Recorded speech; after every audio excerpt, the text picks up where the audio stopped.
अस्सलामुअलैकुम students. Trigonometry का तीसरा लेक्चर आज।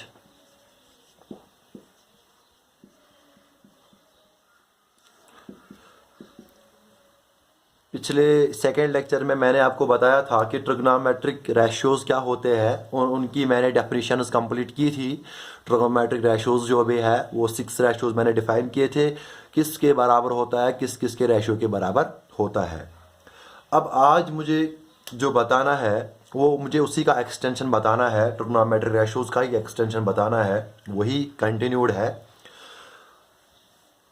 तो देखो, जो ट्रिग्नोमेट्रिक रेशियोज़ में आपने अभी तक पढ़ा, तो कोई भी रेशियो आप ले लो, हम एंगल पे वो डिफाइन करते हैं। सपोज करो ये एक ट्रायंगल है, राइट एंगल ट्रायंगल, तो ये है ए, ये है बी, ये है सी, और मैंने ये एंगल वहाँ पे चूज़ किया था ए, तो ये भी पता है ये परपेंडिकुलर, ये बेस है हाइपोटेन्यूज वक्त। तो मैंने कोई भी रेशियो जब भी सपोज करो मैं यहाँ पे निकालूंगा साइन ए, ये होता है परपेंडिकुलर बाय हाइपोटेन्यूज। इसी तरह से कॉस बेस बाय हाइपोटेन्यूज, इसी तरह से बहुत वो सारे रेशियो 6 रेशियो जो भी वो मैंने आपको बताए। अब क्या पता चलता है आपको, यहाँ से आपको ये पता चलता है कि ये तो एक्यूट एंगल है ही, ये भी एक्यूट एंगल है। तो आपको ये पता चलता है कि ये साइड्स जो है, ये साइड्स का रेशियो है, ये एंगल है। तो ट्रिग्नोमेट्रिक रेशियो आपको क्या देते हैं? तो ट्रिग्नोमेट्रिक रेशियोज आपको क्या देते हैं? एक्यूट एंगल के, एक्यूट एंगल के ट्रिग्नोमेट्रिक रेशियो जब आप निकालते हो, एक्यूट एंगल के ट्रिग्नोमेट्रिक रेशियोज जब आप निकालते हो राइट ट्रायंगल में, वो क्या करते हैं? वो एक्सप्रेस करते हैं रिलेशनशिप किनके दरमियान? साइड्स और एंगल्स के दरमियान। तो यहां पे मैं लिखूंगा कि जो भी ट्रिग्नोमेट्रिक रेशियो होता है, तो the trigonometric ratios, the trigonometric ratios of an acute angle in a right triangle, in a right triangle मतलब right angled triangle, in a right triangle क्या वो एक्सप्रेस करते हैं? एक्सप्रेस द रिलेशनशिप किन के दरमियान? Between the length of sides, है ना, एंड द एंगल। एंगल और लेंथ ऑफ साइड्स के दरमियान ये रिलेशनशिप कायम कर देता है ट्रिग्नोमेट्रिक रेशियोज। यही वो जो मैंने पहले लेक्चर में बताया था कि ये टेक्निक है जो हमें, जिसमें हम रिलेशनशिप स्टडी करते हैं एंगल और साइड्स के दरमियान। तो वो यही है ट्रिग्नोमेट्रिक रेशियोज, वो रिलेशन एस्टैब्लिश करके देता है। वही ये ट्रिग्नोमेट्रिक रेशियोज है जो वो रिलेशनशिप एक्सप्रेस करता है। अब इसके एक्सटेंट से मुझे क्या बताना है? वो ये बताना है कि अगर मैं अब इस जो ट्रायंगल मेरे पास है ए बी सी, इस ट्रायंगल को अगर मैं अब इनके साइड्स एक्सटेंड करूंगा, इनकी लेंथ को वेरी करूंगा, तो इस पे क्या इफेक्ट पड़ेगा? समझ आ रहा है? आ रही है मेरी बात? अब देखो मैं क्या करूंगा, सबसे पहले मैं इसको रब करूंगा।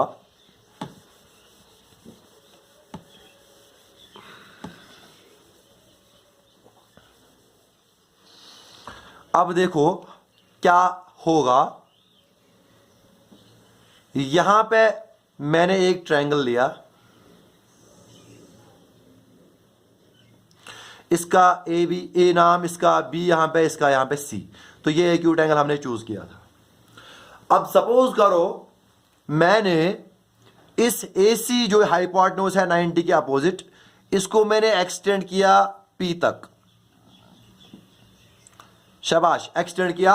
एक्सटेंड पी तक का मतलब हो गया मैंने हाइपोटेन्यूज को बढ़ाया। अभी तक मैंने इसको लेंथ बढ़ाई। मैं अब इसको भी एक्सटेंड करूंगा, ए बी को एक्सटेंड करूंगा, और पी से मैं इस एक्सटेंडेड ए बी पे परपेंडिकुलर डालूंगा। सपोज ये जो है पॉइंट, यहां पे इसको मैं नाम रखूंगा क्यू। ये भी बन गया 90 डिग्री, इसको मैंने परपेंडिकुलर डाला। तो अब हमारे पास दो राइट एंगल ट्रायंगल्स है, एक ए बी सी, एक ए क्यू पी। ये हमारे पास दो राइट एंगल ट्रायंगल्स है। इन दो राइट एंगल ट्रायंगल्स में क्या होता है? देखो, अगर ये दो ट्रायंगल्स मैं लूंगा इन triangles A B C and A Q P. देखो अब मैंने एंगल सेम रखा, हम क्या पढ़ रहे हैं वो मैं बता रहा हूं। मैंने एंगल को सेम रखा है, लेंथ ऑफ साइड्स मैंने वेरी की, हाइपोटेन्यूज को वेरी किया, परपेंडिकुलर को वेरी किया और बेस को वेरी किया, लेकिन एंगल को सेम रखा। जो एक्यूट एंगल जिसके रेशियो हम निकाल रहे उसको मैंने सेम रखा। तो मुझे ये पढ़ना है कि अगर मैं एंगल को सेम रखूंगा और बाकी साइड्स जो है वो तीन साइड जो होते हैं उनको मैं वेरी करूं, परपेंडिकुलर बेस है उनको मैं वेरी करूंगा उनकी लेंथ, क्या ट्रिगोनोमेट्रिक रेशियो पे कोई फर्क पड़ता है या नहीं?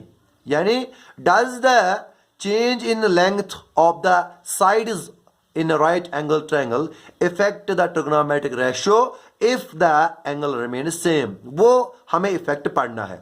तो उसके लिए मैंने यहां पे दो राइट एंगल ट्रायंगल लिए, एक ए बी सी और एक ए क्यू पी।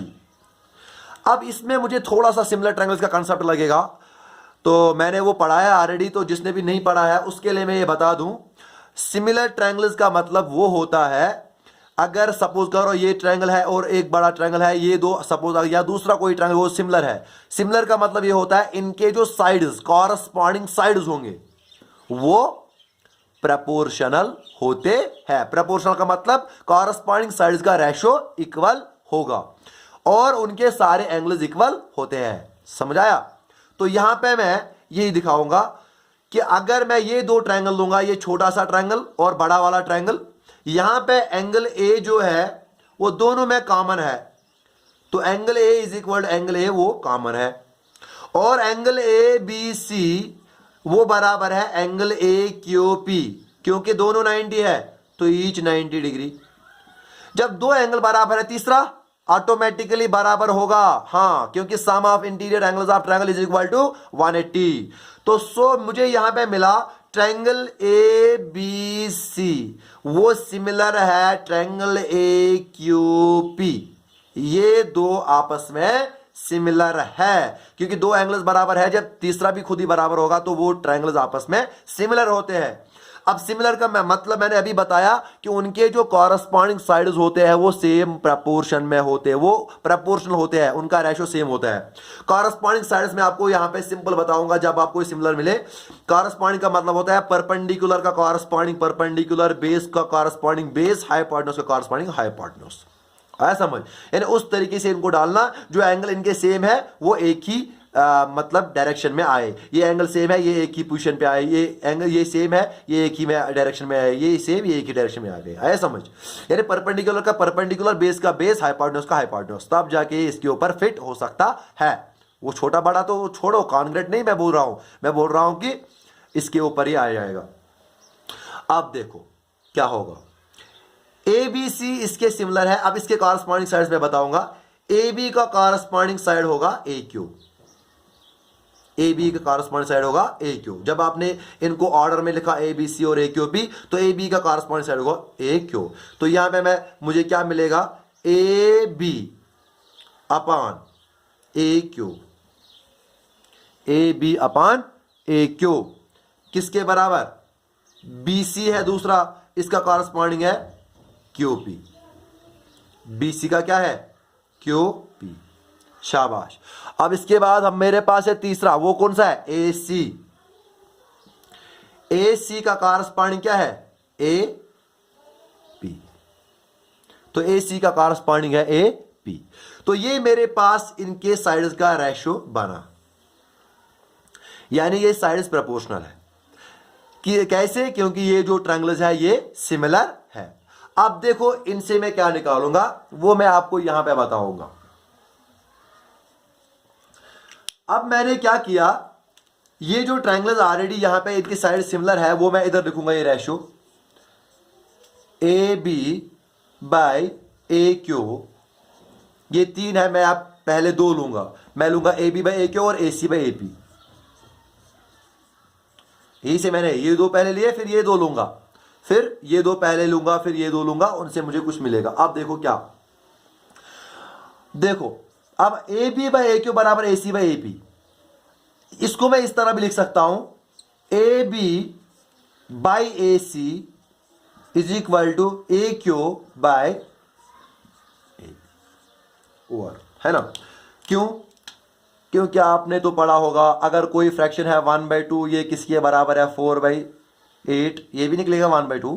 तो अगर इन दोनों का रेशो मैं निकालूंगा वो इन दोनों के रेशो के बराबर होगा, 1/4 निकलेगा, यहाँ 2/8 वो भी 1/4 आया समझ। यानी दिस डिवाइड बाई दिस, जब ये फ्रैक्शन है बराबर है, इनके न्यूमरेटर उसका रेशो और डिनोमिनेटर उसका रेशो वो सेम होता है। तो इसीलिए मैंने इसको लिखा A B by A C divide by A Q by A B.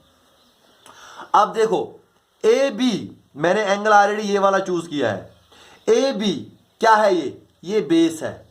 A B क्या है? बेस। ए सी क्या है? हाइपोटेन्यूज। तो ए बी बाई ए सी ये जो है बेस अपॉन हाइपोटेन्यूज, तो ये हो गया कॉस ए। क्या हो गया? ये कॉस ए। समझाया? तो ए बी बाई ए सी ये क्या हो गया? Cos A. सपोज करो यहां पे ए 30 डिग्री है, एग्जांपल दे रहा हूं, तो ये निकलेगा कॉस 30। कॉस 30 का रेशो कांस्टेंट होगा, क्योंकि कोई भी ट्रिग्नोमेट्रिक रेशो किसी भी एंगल के लिए वो वैल्यू कांस्टेंट रहता है। Cos 30 constant, cos 45 constant, cos, इसी तरह से कोई भी आप एंगल ले लो, 60 वगैरह, 30, 40, 15, 10 वगैरह, वो सारे कांस्टेंट होते हैं।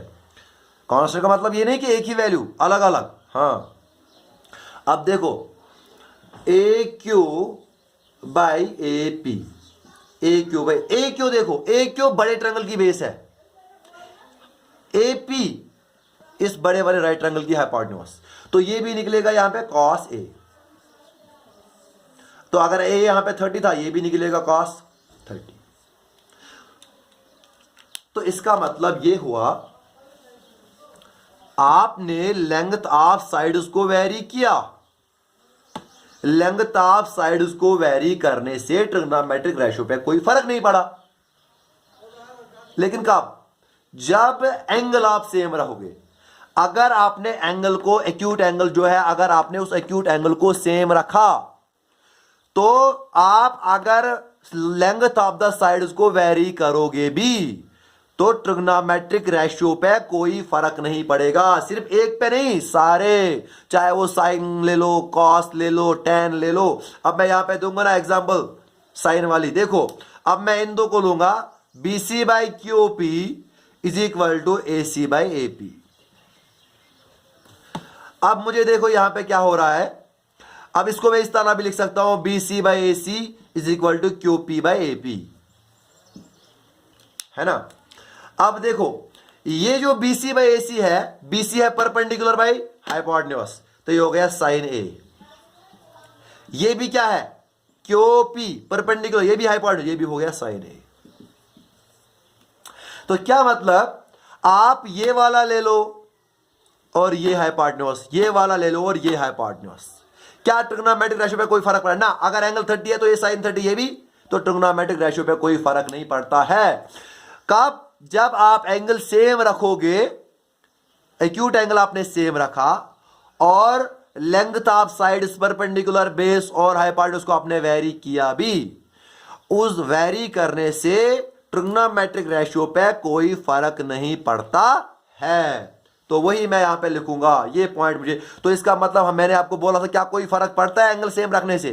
तो अब आंसर है नहीं, कोई फर्क नहीं पड़ता है। यानी अगर हम परपेंडिकुलर को, बेस को, हाइपोटेन्यूज की लेंथ को वेरी करें भी, लेकिन एक्यूट एंगल जो है उसको हम सेम रखेंगे, तो जो रेशियो होगा उस पर कोई फर्क नहीं पड़ेगा। रेशियो का मतलब ये परपेंडिकुलर जो आपने लिया BC और ये परपेंडिकुलर AB लिया, इनका जो रेशियो होगा वही इस परपेंडिकुलर और इस पूरे बेस को होगा। ये परपेंडिकुलर, ये हाइपोटेन्यूज का रेशियो, ये परपेंडिकुलर और ये पूरे हाइपोटेन्यूज का रेशियो, वो सेम होगा रेशियो। हालांकि लेंथ अलग अलग है, रेशियो सेम होगा। रेशियो सेम होगा, वो कैसे होगा वो मैं आपको एग्जांपल के तौर यहां पे समझाऊंगा। वो कैसे मुमकिन है, आप सोचोगे ये कैसे मुमकिन है, वो मैं बताऊंगा। सपोज करो यहां पे ये जो है ये है 3, ये है 4, ये है 5, ये यहां से मैं बता रहा हूं। सपोज करो AC है 5, तो इसका मतलब ये है, अगर आपने साइन ए निकाला, वो निकलेगा 3/5।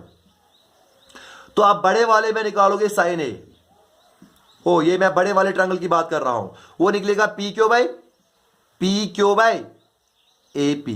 तो इनकी लेंथ जो पी क्यू और ए सी, इनकी लेंथ इस तरीके से होगी कि जब हम उनको रेशो निकालेगा लास्ट में 3/5 निकलेगा, यानी डिवाइड करके।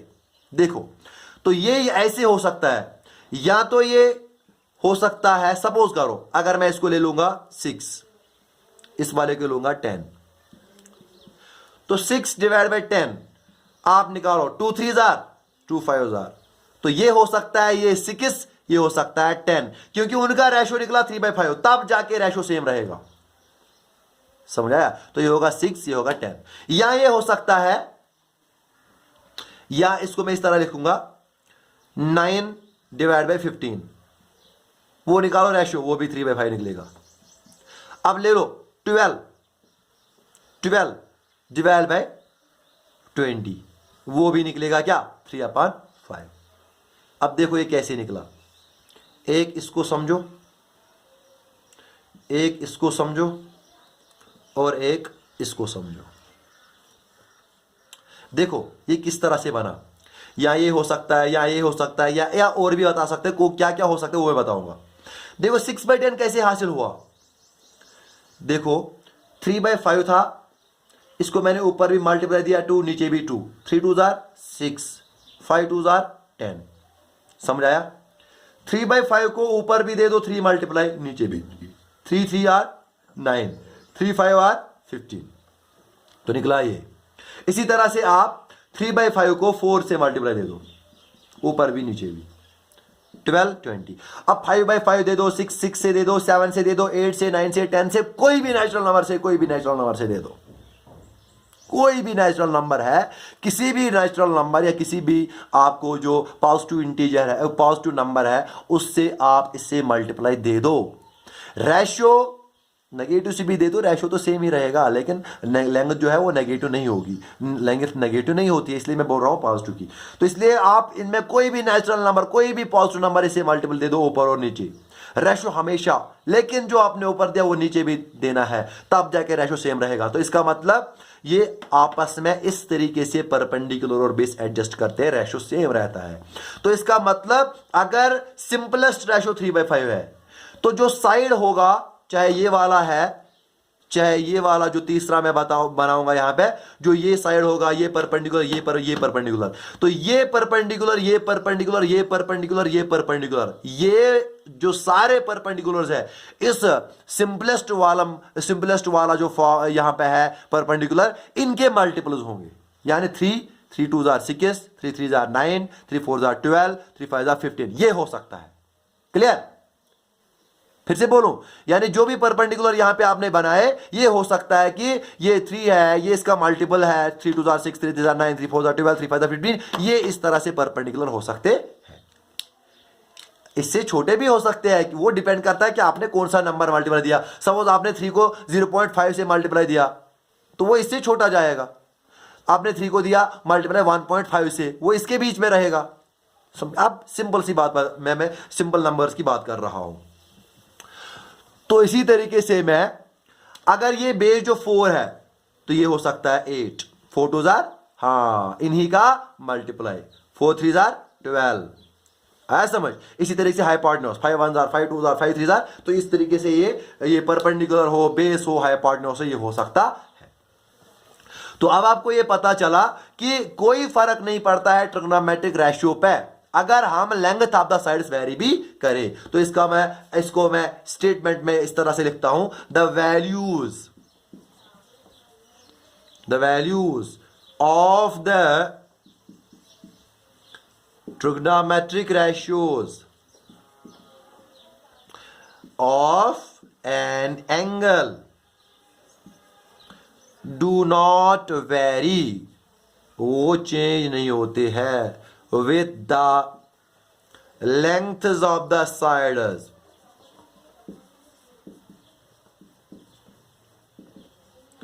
of the triangle, लेकिन कंडीशन याद रखनी है कि ये एंगल चेंज नहीं कर रहा है। एंगल जब सेम रखोगे, ये तब है 3 1 जा 3 2 जा 3 3, ये जब एंगल सेम रहेगा। If the angle, acute angle की बात कर रहा हूं, रिमेन्स सेम। तो अगर आपने एक्यूट एंगल सेम रखा तो तब जाके आप लेंथ आप परपेंडिकुलर हो, बेस हो, हाइपोटेन्यूज, उनको वेरी करके भी उस रेशियो, ट्रिग्नोमेट्रिक रेशियो, चाहे आप साइन निकालो, कॉस निकालो, टैन निकालो, कोसेक निकालो, सेक और कॉट का कोई भी रेशियो आप इस एंगल का निकालो, वो वेरी नहीं होगा, उसका उस पर कोई फर्क नहीं पड़ेगी अगर आपने लेंथ वेरी भी किए, लेकिन अगर आपने एंगल को सेम रखा कोई फर्क नहीं पड़ेगा उन रेशियोज पे, साइन का, कॉस का, टैन का। इसी तरीके से मैं बता रहा हूं, समझ आया? अब इसी को आपको असल में यही जो चीज है ये आपके क्वेश्चंस में बहुत ज्यादा अप्लाई होगा। अब किस तरीके से ये अप्लाई होगा वो मैं आपको यहां पे बताऊंगा। फिर से समझो, मैं डायग्राम तो ये सेम रखूंगा। सपोज करो ये मैंने बोला था ये 3 है और ये मैंने बोला था 4, ये मैंने बोला था यहां पे, ये मैंने यहां पे बोला था, ये 6 बोला था, ये 8 बोला था, इसी तरीके से ये बोला था मैंने 12 और ये बोला था 9, तो ये 10 और ये बोला था 15। समझ आया? अब देखो,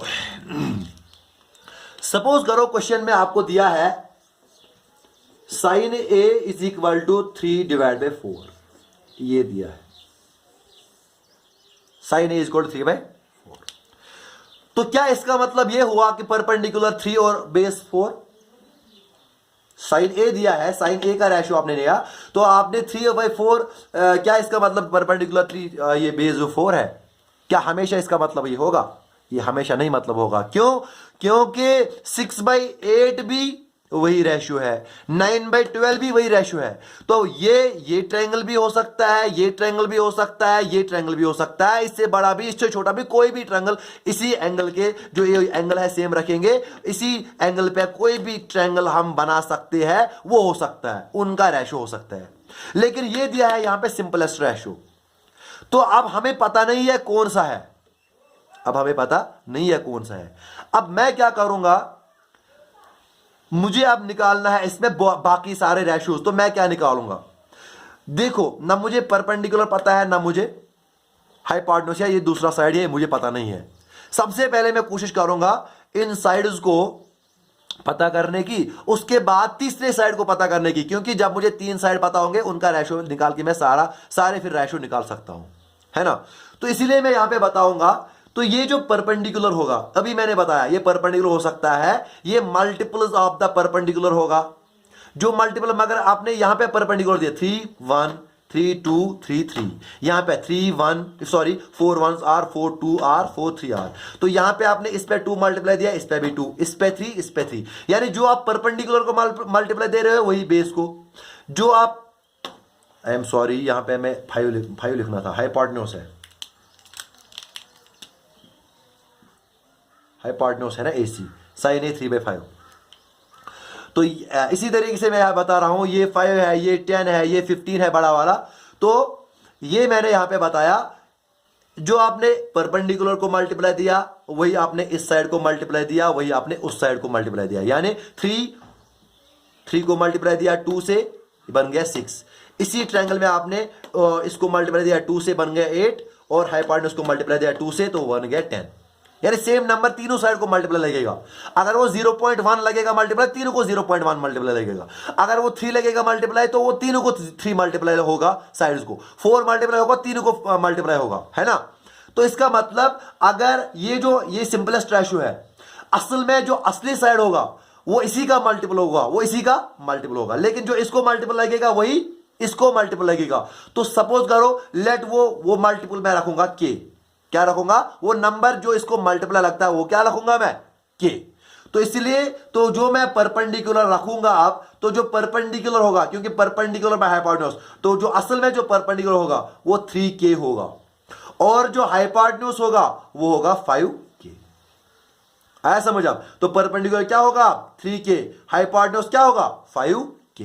तो परपेंडिकुलर 3 के, अब इसी के वैल्यूज हम पुट करते जाएंगे के, तो इतने सारे हमें परपेंडिकुलर। अब अगर यहां पे आप 1 वैल्यू पुट करोगे k1, तो यहां पे 1, 3 1 जा 3 5 1 जा, तो उस वक्त 3/5 3 परपेंडिकुलर हो सकता है, 5 परपेंडिकुलर हो सकता है। अगर आपने 2 दिया, 3 दिया, 4 दिया, 5 दिया, तो उस वक्त अलग अलग परपेंडिकुलर हो सकता है। इसीलिए मैं जनरल में के मैंने यहां पे रखा, ये वो नंबर है जो मल्टीप्लाई सारे साइड्स को लगेगा, क्योंकि एंगल हमने सेम रखा है, तो तब जाके वो रेशियो सेम निकलेगा। तो इसलिए लेट परपेंडिकुलर भी 3k और हाइपोटेन्यूज इक्वल टू 5k। तो जब आपने ये परपेंडिकुलर को 3k रखा और हाइपोटेन्यूज को 5k रखा, अब आपको बेस निकालने की जरूरत है। तो जब 2 साइड दिए होंगे, तीसरा साइड निकालना होगा, तो उस वक्त हम पाइथागोरस थ्योरम पीजीटी अप्लाई करेंगे। वो आपको पता ही है, hypotenuse square is equal to base square plus perpendicular square. वो अप्लाई करके वहां से हम बेस निकालेंगे। बेस जो होगा वो होगा hypotenuse square minus perpendicular square. तो वहां से आपको जो मिलेगा हाइपोटेन्यूज स्क्वायर जो भी होगा, परपेंडिकुलर स्क्वायर जो भी होगा, यहां पे हाइपोटेन्यूज स्क्वायर है 5k का whole square minus 3k perpendicular का होल स्क्वायर। तो इनको निकाल के यहां पे आपको मिलेगा, यहां पे आपको मैं दिखाऊंगा।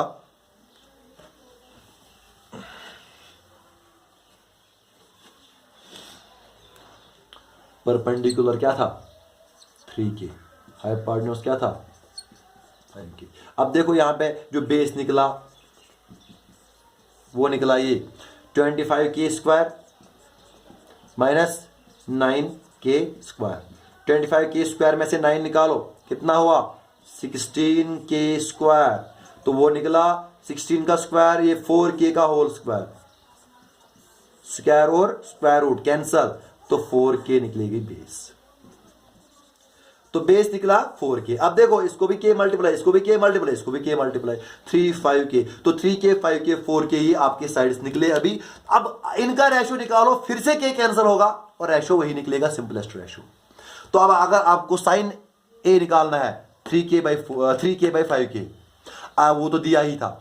अगर आपको कॉस निकालना है 4k बाई हाइपोटेन्यूज 5k, तो tan निकालना है परपेंडिकुलर बाय बेस, परपेंडिकुलर है 3k, बेस है 4k। आया समझ? तो इस तरीके से आप बाकी सारे रेशियो निकाल सकते हो। तो ये जो है इस तरीके से आप अप्लाई कर सकते हो। जो भी आपके क्वेश्चंस होंगे एक्सरसाइजेज में, तो वो आप इस तरीके से निकालोगे। सपोज करो मुझे निकालना है tan a, वो है परपेंडिकुलर बाय बेस, तो परपेंडिकुलर यहां पे है 3k, बेस है यहां पे 4k, k फिर से कैंसल, वो निकला 3/4, वही 3/4, इसका भी 3/4 निकलेगा, इसका भी 3/4 रेशियो निकलेगा। तो ये है tan a। इसी तरह से cot a वगैरह कोई भी रेशियो आप निकाल सकते हो।